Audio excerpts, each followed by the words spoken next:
Selamat sore semuanya. Perkenalkan, nama saya Elnora Saryamat, NIM 180-303-0057, jurusan Sosiologi, Fakultas Ilmu Sosial dan Ilmu Politik. Video kali ini, saya mau membuat video dengan judul Bagaimana Masyarakat Mempertahankan Hidup di masa pandemi COVID-19 sekarang ini.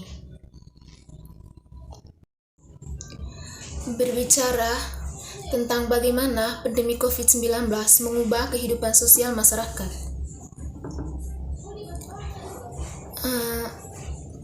Pandemi COVID-19 telah menyebabkan perubahan sosial yang tidak direncanakan atau perubahan sosial yang terjadi secara sporadis atau bisa disebut secara tiba-tiba dan tidak merata dan tidak dikehendaki kehadirannya oleh masyarakat. Kondisi masyarakat yang belum siap menerima perubahan akibat pandemi COVID-19 tentunya sangat menggoyah nilai dan norma sosial yang telah berkembang dan dianut oleh masyarakat selama ini. Harus diakui bahwa dampak pandemi COVID-19 telah memaksa komunitas masyarakat harus adaptif terhadap berbagai bentuk perubahan sosial yang diakibatkan oleh virus 19 ini. Masa para pandemi kini harus dipaksa untuk disesuaikan dengan standar protokol kesehatan. Sebab kalau kita lihat, pandemi COVID-19 telah menginfeksi seluruh aspek tatanan kehidupan masyarakat, yang selama ini telah diinternalisasi secara terlembaga melalui rutinitas yang terpola dan berulang. Masyarakat sekarang diimbau dari pemerintah untuk belajar, bekerja, dan beribadah untuk sekarang ini di rumah saja sejak awal kemunculan virus ini di Indonesia. Begitu pula dengan pola kebiasaan masyarakat yang sering berkumpul-kumpul dan bersalaman, kini pun semuanya diubah. Kini dituntut untuk terbiasa melakukan pembatasan sosial.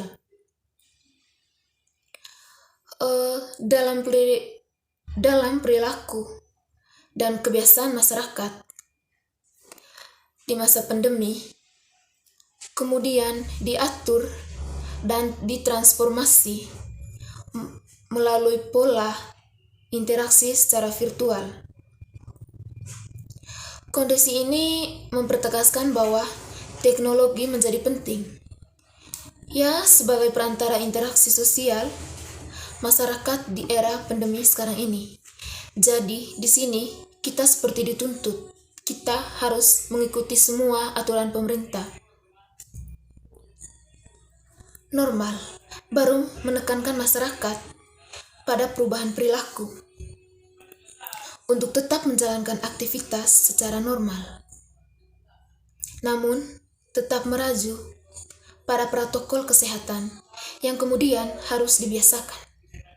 Jadi, dengan munculnya virus 19 itu, kita masyarakat Indonesia atau masyarakat manapun seluruh dunia, kita harus menyisihkan diri dan kita harus menaati aturan. Itu pun demi kesehatan kita. Meskipun begitu, penerapan normal baru tidak akan berjalan dengan maksimal apabila tidak disertai dengan kedisiplinan tinggi oleh masyarakat. Sebab pandemi COVID-19 telah memaksa kita untuk adaptif terhadap segala bentuk perubahannya. Begitu juga hidup normal, baru biasa saja akan menjadi model budaya baru di masa mendatang. Penerapan new normal salah satunya sudah berlaku di kabupaten. Salah satunya itu tuh Kabupaten Indramayu. Sejak awal masyarakat gagal paham dengan istilah ini.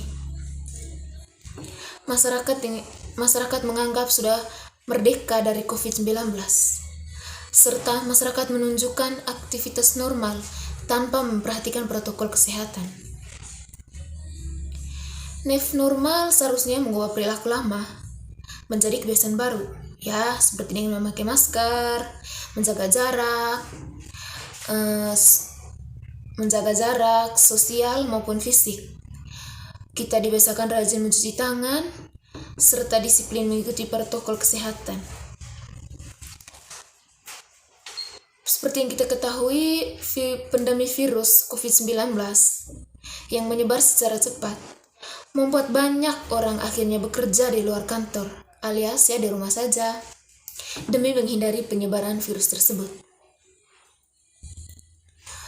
Dengan segala keterbatasan serta dihadapi pemerintah dalam penanganan COVID-19, pemerintah perlu untuk memahami dan mendukung metode work for home yang dijalani ASN dengan memanfaatkan media teknologi secara daring dan media lainnya yang sesuai dengan internet yang masing-masing satuan pendidikan.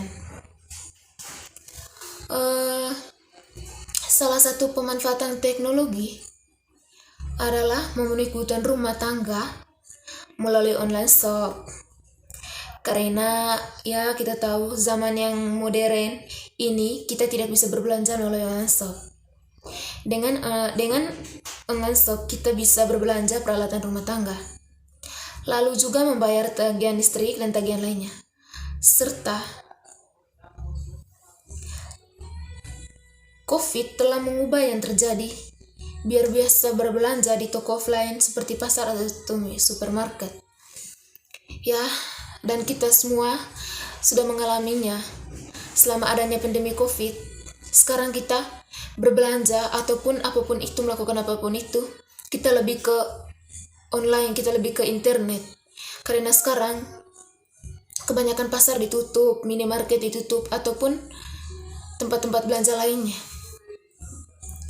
Kini masyarakat berbanyak alih ke toko online shop karena memudahkan konsumen dan banyak keuntungan yang didapat dari konsumen tersebut. Dengan pemanfaatan COVID tersebut, semoga penyebaran COVID yang dapat segera meredah, bahkan menghilangkan dari dunia.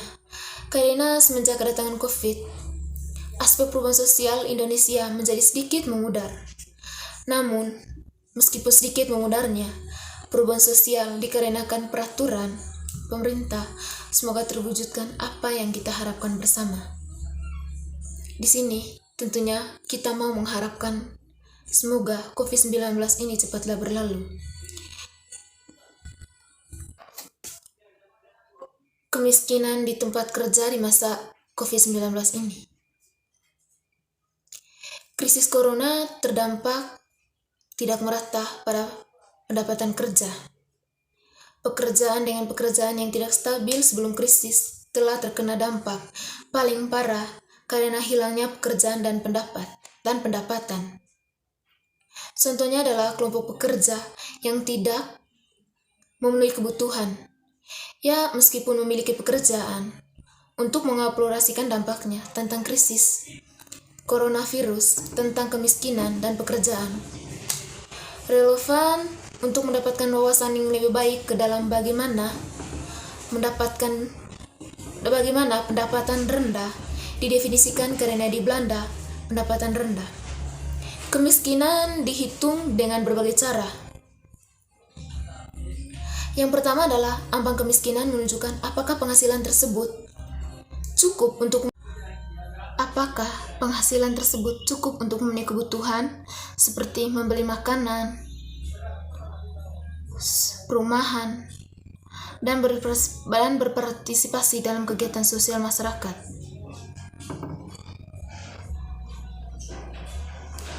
Yang kedua adalah ambang batas pendapatan rendah.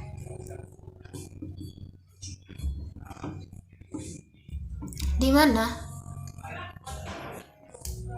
mewakili daya beli yang stabil dari waktu ke waktu, yang berjumlah begitu banyak per bulan untuk satu rumah tangga. Pada tahun 2018, Data menunjukkan bahwa 7,9% dari rumah tangga Belanda berpenghasilan di bawah ambang batas. Pendapatan sangat rendah.